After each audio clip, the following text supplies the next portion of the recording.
துபாயில் நாங்கள் இருக்கிற இடம்லாம் ரொம்ப அமைதியாக தான் இருக்குது அப்படின்னு சொல்கிறவங்களா நீங்கள் இருந்தீங்கன்னா ஓகே. பட் இந்த கட்டடம் வெடித்து சிதறிக்கிட்டு இருக்கிற இடத்துக்கு பக்கத்தில் தான் நீங்கள் இருந்திருந்தீங்க அப்படின்னா அது ரொம்ப பெரிய அளவிலான ஷாக்காக தான் உங்களுக்கு இருந்திருக்கும். நிதி கட்டிடம் துபாயில் டமார்னு ஒரு வெடி, அது தொடர்பான வீடியோவும் நம்மக்கிட்ட இருக்குது.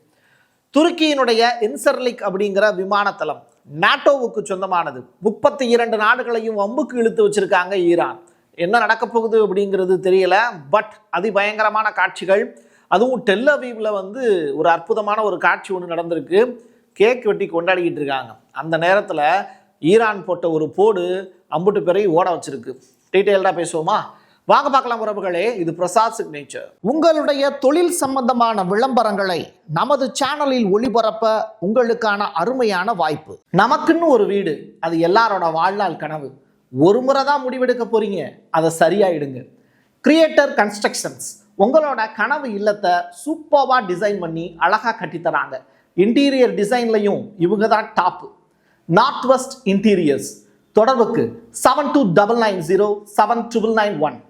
நாங்கள் வச்சிருக்கிற பாலிஸ்டிக் ஏவுகணை தான் இங்கே டாப், மீதிலாம் டூப் அப்படின்னு சொல்லக்கூடிய அளவிற்கு ஈரான் இப்போ ஒரு சம்பவத்தை பண்ணியிருக்காங்க. வருது பாரு என்னுடைய ஏவுகணை அப்படின்னு சொல்லிட்டு துருக்கியில் இருக்கக்கூடிய நாட்டோவுக்கு சொந்தமான இன்சர்லிக் அப்படின்னு சொல்லிட்டு ஒரு விமானத்தளம், ரொம்ப அருமையான விமானத்தளம். ஆனால் அது இப்போது அந்த அளவுக்கு அருமையாக இல்லை, கொலாப்ஸ் ஆயிடுச்சு. காரணம் என்ன அப்படின்னா அங்கே வீசப்பட்டு இருக்கக்கூடிய இந்த பாலிஸ்டிக் ஏவுகணை. 50க்கும் மேற்பட்ட அமெரிக்க அணுகுண்டுகள் அங்கே இருப்பதாக மதிப்பிடப்படுது. கிட்டத்தட்ட அது ஒரு நியூக்ளியர் சைட்னே வச்சுக்கோங்களேன்.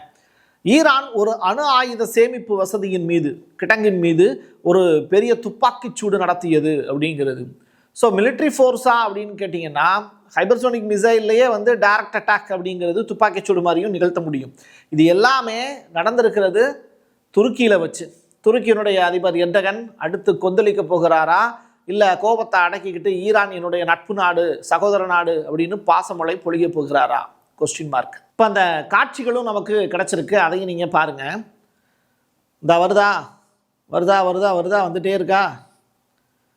இதுதான் இன்சர்லிக் அப்படிங்கிற அந்த விமானத்தளம்.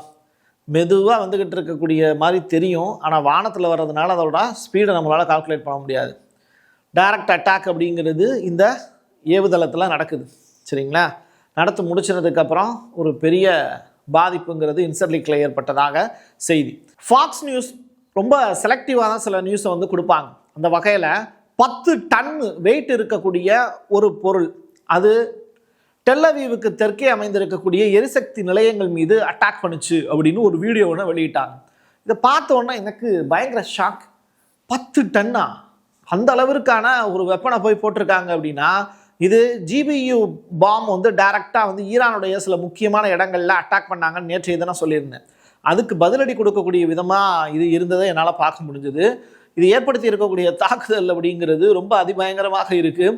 நெருப்பு ஜுவாலைகள் கேமரா எடுக்கக்கூடியவங்களை ஷேக்காக்க வைக்கக்கூடிய அளவிற்கு தான் அதனுடைய தாக்கம் இருந்ததை நீங்கள் புரிஞ்சுக்க முடியலாம். சவுண்டெல்லாம் வச்சு கேட்கும்போது காது கிளியுது, அந்த அளவிற்கு அடி.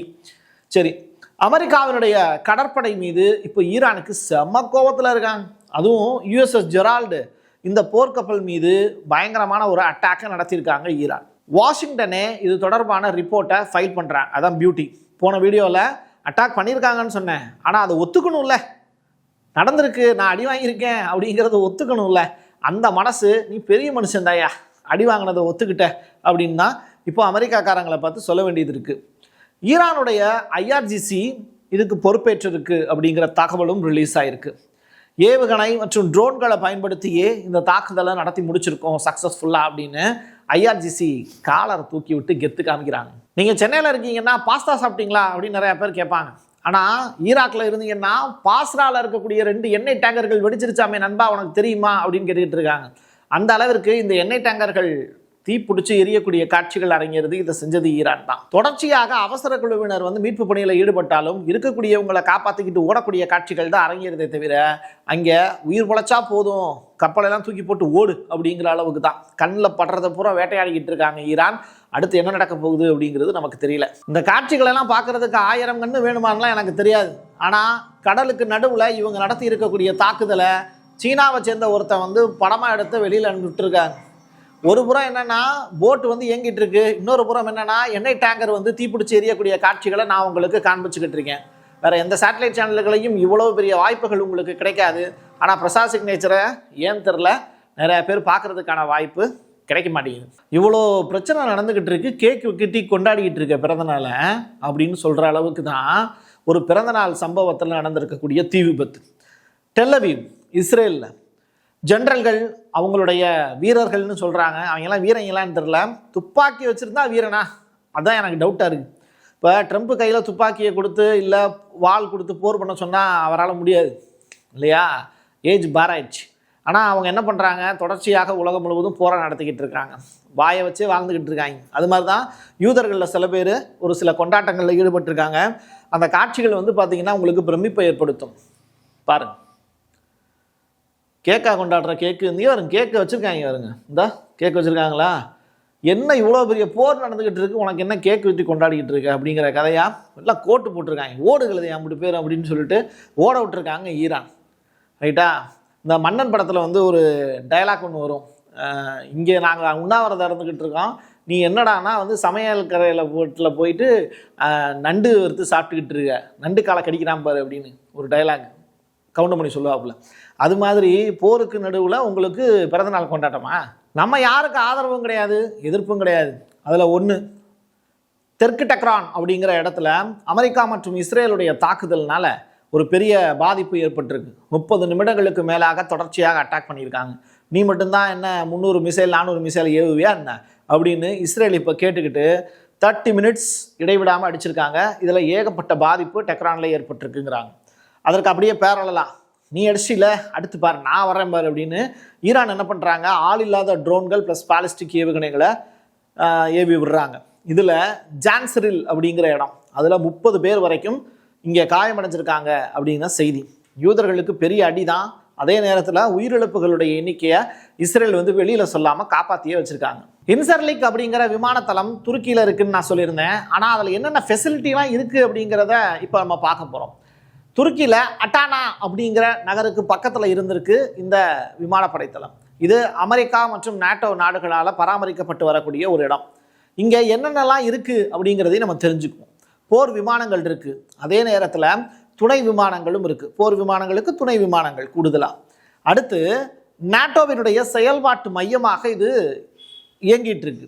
அதாவது வானத்திலேயே எரிபொருள் நிரப்பக்கூடிய விமானங்கள் இருக்குல்ல, அதுவும் இதே ஏரியாவில் தான் சுற்றிக்கிட்டு இருக்கு. அதில் கேசி அப்படிங்கிற ஒரு எரிபொருள் நிரப்பக்கூடிய விமானத்தை கூட அட்டாக் பண்ணி உடச்சிட்டாங்க அப்படின்னு இன்னைக்கு காலையில் கூட நம்ம ஒரு வீடியோ பார்த்தோம். ஸோ உளவு மற்றும் கண்காணிப்புக்கான செயல்பாடுகள் எல்லாமே இங்கே தான் இயங்கிட்டு இருக்கு. இது எல்லாத்தையுமே ஈரான் வந்து முடிச்சு விட்டாங்க. இந்த ஐக்கிய அரபு எமிரகம், யுனைடெட் அரப் எமிரேட்ஸ், இதுக்கும் ஈரானுக்கும் என்னதான் பிரச்சனைன்னு தெரில, அட்டி விட்டு பட்டார்னு போட்டு அடிக்கிறாங்க. பார்க்குறத பூரா வேட்டையாடிட்டு இருக்காங்க. அந்த வகையில் துபாயினுடைய சர்வதேச நிதி மையத்தினுடைய கட்டடத்தின் மீது தான் ஒரு பெரிய தாக்குதல் நடந்திருக்கு. அந்த தாக்குதல் ஆள் இல்லாத விமானங்கள் மூலியமாக நடத்தி இருக்கிறதா செய்தி வெளியாக இருக்குது. ரெண்டாவது அதனுடைய காட்சிகளும் நம்ம கையில் கிடச்சிருக்கு. பாருங்கள், இந்த இருக்கு இல்லையா கட்டடம், பாருங்கள் புகையாக வருதா, டேமேஜ் ஆகிருக்கா தெரியுதா, துபாயில் தான் இருக்கீங்களா பார்த்து தெரிஞ்சுக்கோங்க. இவ்வளோ பெரிய ப்ராப்ளம்ஸ் வந்து நீங்கள் இருக்கக்கூடிய கட்டடத்துக்கு பக்கத்தில் தான் இருக்குது அப்படின்னா தயவுசெய்து அந்த உயரமான கட்டடங்களில் இருக்காதீங்க. இதைத்தான் நான் ஆரம்பத்துலேருந்து சொல்லிகிட்டு இருக்கேன். ஈராக்கில் மட்டும்தான் எண்ணெய் டேங்கரை நாங்கள் எரிப்போம்னு நினைக்கிறியா, அமெரிக்காவில் இருக்கக்கூடிய டெக்சாஸ்லையும் தான் எரிச்சு விடுவோம் அப்படின்னு சொல்லியிருக்காங்க ஈரான்.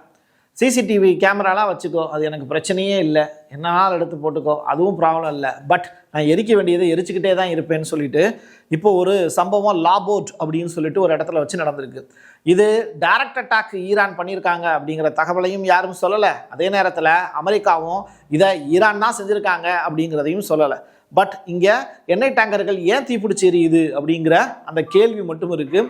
இது அமெரிக்காவோட டெக்சாஸில் படம் பிடிக்கப்பட்ட இருக்கக்கூடிய ஒரு தீ விபத்து தொடர்பான காட்சி. சரியா, நம்ம ஊரில் எல்பிஜி சிலிண்டரு பற்றாக்குறையாக இருக்குது, பெட்ரோல் டீசல் பற்றாக்குறையாக இருக்குது அப்படின்னு சொல்லிட்டு ஒரு 3 நாள் அலைஞ்சிருப்பீங்களா, அதை பற்றி பேசியிருப்பீங்களா? 3 வருஷமாக நான் பேசிக்கிட்டு இருக்கேன். காசா மக்கள் எப்படியெல்லாம் சிரமப்பட்டுக்கிட்டு இருக்காங்க அப்படிங்கிறத பாருங்க மக்களே அப்படின்னு. இதில் சில குரூப் வந்து பார்க்குறாங்க, சில குரூப் வந்து இதெல்லாம் தேவையா அப்படின்னு நினைக்கிறாங்க. 21ஆவது நூற்றாண்டில் நீங்கள்லாம் இப்படி ஒரு காட்சியை பார்த்துருக்கவே மாட்டீங்க. உங்கள் வீட்டில் நிம்மதியாக நைட்டு வந்து தூங்க முடியாது. அப்படி ஒரு சுச்சுவேஷன் இருந்துச்சுன்னா உங்களால் வாழ முடியுமா? அதனால தான் யூதர்கள் படுத்தக்கூடிய பாட்டுக்கு எதிராக அக்டோபர் 7 அன்னைக்கு ஒரு பெரிய அட்டாக்கை நடத்துனாங்க காசாவில் இருக்கக்கூடிய ஹமாஸ் பொதுமக்கள். அப்போது அவங்க நடத்தி இருக்கக்கூடிய தாக்குதலுக்கு பின்னாடி இஸ்ரேல் தொடர்ச்சியாக ஒரு 2 வருஷம் போர் பண்ணிக்கிட்டே இருந்தாங்க. அந்த போரில் எப்படியெல்லாம் உணவுக்கு காசா மக்கள் சிரமப்பட்டாங்க, தண்ணி இல்லாமல் சிரமப்பட்டாங்க அப்படிங்கிறத நீங்கள் வாட்ச் பண்ணி இருந்தீங்கன்னா கண்டிப்பாக இன்னைக்கு ஈரான் செய்யக்கூடிய இந்த க்ரூட் ஆயில் போர், தொடர்ச்சியாக நடந்துக்கிட்டு இருக்கக்கூடிய அட்டாக், இதுக்கு பின்னாடி காசாங்கிற மக்களுடைய கண்ணீர் இருக்குங்கிறத நீங்கள் புரிஞ்சுக்க முடியும். ஒருத்தன் சாப்பாட்டுக்கு வழி இல்லாமல் கஷ்டப்பட்டுக்கிட்டு இருக்கும்போது சாப்பாடு கொடுக்குறோம் வாங்க அப்படின்னு சொல்லி கூப்பிடுறாங்க. இதை கேட்டால் காசா மக்கள் ஓடி வராங்க. சரியா? அந்த ஓடி வரக்கூடிய மக்கள் மேலே துப்பாக்கி சூடு நடத்தினா எப்படி இருக்கும்? அந்த நிகழ்வு தான் இங்கே அரங்கேறிச்சு. காசாவில் இருக்கக்கூடிய மக்கள் சாப்பாடு கொடுக்குறாங்க அப்படிங்கிற அந்த அலாரம் அடிக்க வச்சு இந்த இஸ்ரேலிய படைகள் தொடர்ச்சியாக அவங்கள பீரங்கியை வச்சு சுட்டு கொண்ட காட்சிகளை மறுபடியும் உங்களுக்கு நான் நினைவுபடுத்த விரும்புகிறேன். கொத்து கொத்தா ஓடி வரக்கூடிய மக்கள் கூட்டத்து மேலே பாஞ்சு சுட்டாங்க. கையில் வச்சிருக்கக்கூடிய கத்தியை வச்சு குத்துனா கூட ஒரு 10 பேருக்கு மேலே குத்த முடியாது, வலிச்சிரும் கை.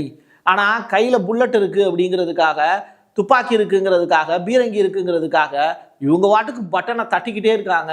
ஆனால் அங்கே செத்து போகிறது மனித உயிர்கள். இதை பற்றியுமே கவலைப்படாமல் யூதர்கள் நடத்தக்கூடிய கொடூரமான தாக்குதலுக்கு ஐநா சபை அமைதியாக இருந்தது. அமெரிக்கா பார்த்து ரசித்தது, இஸ்ரேல் புன்னகைத்தது. இது எல்லாமே நடந்தது. ஆக்கிரமிப்பு அப்படிங்கிறது உலகத்தில் பாலஸ்தீன தேசத்தில் மட்டும் நடக்குதுன்னு நினைக்காதீங்க. நம்ம தமிழ்நாடு, அதனுடைய எல்லை தாண்டி இந்தியா, தொடர்ச்சியாக வெவ்வேறு நாட்டுக்காரவங்க நம்ம நாட்டுக்குள்ளே வர்றாங்கன்னா அவங்கள சந்தேகப்படுங்க. அதே நேரத்தில் நம்மவர்களுக்கான மரியாதையும் கண்ணியமாக கொடுங்க. இதுதான் நான் சொல்லணும்னு நினைக்கிறது. அன்பு அகிலமெல்லாம் பரவட்டும், அதே நேரத்தில் இளிச்சவாயனாக இருக்க வேண்டாம் அப்படிங்கிறதையும் இந்த இடத்துல நினைவுபடுத்தி நிறைவு செய்கிறேன். என் கையெழுத்து என் மக்களுக்கானது உறவுகளே. மீண்டும் ஒரு பதிவில் சந்திக்கலாம். நன்றி, வணக்கம். உங்களுடைய தொழில் சம்பந்தமான விளம்பரங்களை நமது சேனலில் ஒளிபரப்ப உங்களுக்கான அருமையான வாய்ப்பு. Prasad signature media broadcasting private limited. நீங்க நியூஸ் ரீடரா மாறணுமா? கண்டென்ட் கிரியேட்டரா உருவாகணுமா? சேட்டலைட் சேனல்ல ரிப்போர்ட்டரா வேலை பார்க்கணுமா? டாக்குமெண்ட்ரி மேக்கிங்ல இருந்து ஜேர்னலிசம் பற்றிய முழுமையான பயிற்சி பெற உங்களுக்கான அருமையான வாய்ப்பு. எங்களை தேடி வாங்க. ஆன்லைன் மற்றும் நேரடி பயிற்சி வகுப்புகளும் சர்டிபிகேட் கோர்ஸாவை கத்துத்தரும். மீடியா துறையில் 10 ஆண்டுகளுக்கு மேல அனுபவம் உள்ளவர்கள் பயிற்சி கொடுப்பார்கள். வாய்ஸ் ஓவர் தொடங்கி வாய்ஸ்லெஸ் பீப்புளுக்காக உங்களை சிறந்த ஜேர்னலிஸ்டா உருவாக்க வேண்டியது எங்களோட பொறுப்பு. ஸ்கூல்ஸ் அண்ட் காலேஜஸ்ல ஜூனியர் ஜேர்னலிஸ்ட்ங்கிற பேர்ல ஒர்க் ஷாப்பும் கண்டக்ட் பண்ணி கொடுக்கிறோம். மோட்டிவேஷனல் ஸ்பீக்கரா கடந்த 15 ஆண்டுகளா கல்வி நிறுவனங்களுக்கு நிகழ்ச்சிகளும் நடத்தி தரோம். தொடர்புக்கு 9944790333 94493594 prasadsignature@gmail.com. நமக்குன்னு ஒரு வீடு, அது எல்லாரோட வாழ்நாள் கனவு. ஒரு முறை தான் முடிவெடுக்க போறீங்க, அதை சரியாயிடுங்க.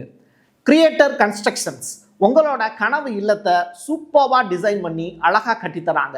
இன்டீரியர் டிசைன்லையும் இவங்க தான் டாப். North west interiors. தொடர்புக்கு 7299079991.